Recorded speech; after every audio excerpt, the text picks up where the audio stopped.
Lesson 35. Live the unlived lives of others. I don't think I ever wanted to be a lawyer. This sentence and others much like it is uttered in psychology consulting rooms with surprising regularity. One of the prime motivators for people entering psychotherapy is a sense of diminishing enthusiasm about their lives, a feeling that, though they have continued to consume the same diet, its ability to nourish and energize them has withered away. This fading of energy and enthusiasm is often seen in people at midlife. They spend their early adult lives beavering away, getting little emotional return from their lives, in the belief that they are building for a bright and shiny future. In early middle age, they realize that they no longer convince themselves that they are sacrificing for an eventual prize. They have arrived at the future, and is not nearly as fulfilling as they anticipated. If the payoff has not yet come, perhaps it never will. How did they manage to take what appears to have been a blind alley?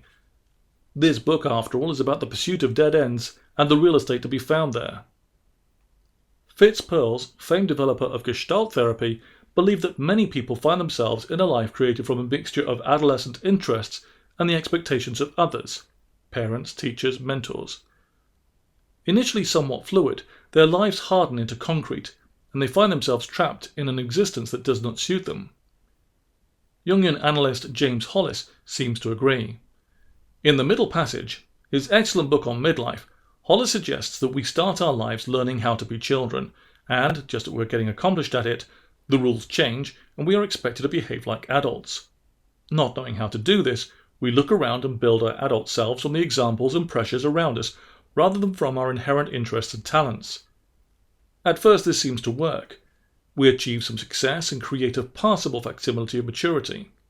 Eventually, though, our true nature comes back to haunt us, demanding to be heard. Hollis and others suggest that the source of such misery is the unconscious impulse to fulfill the incomplete life mission of one's parents. Dad always wanted to be a lawyer, and so we became one. Mum never achieved her dream of stardom, so we tap danced our way onto the stage with her pushing us forward. Whether incomplete or not, there can be a powerful desire to fill the shoes your parents made for you. They had a child, after all, because they had an image of the adult you would become. Become it.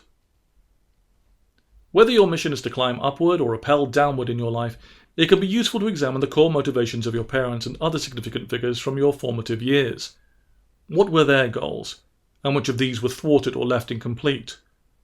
Out of your caring for them, or your wish to please, or your outright guilt at the opportunities you have been given, you may experience an impulse to take up their torch and live out their lives rather than your own.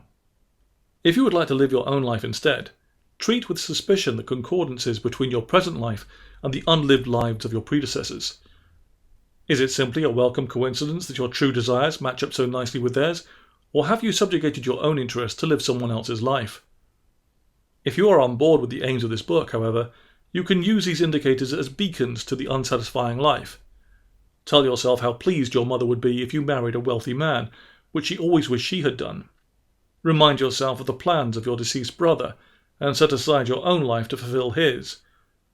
Know that your parents always expected to have a heterosexual son and grandchildren, so devote your life to creating that illusion for them. To be unhappy, set out on someone else's life path. It will prove difficult at first, but it will become easier with time. Eventually, your own impulses and aspirations will begin to fade.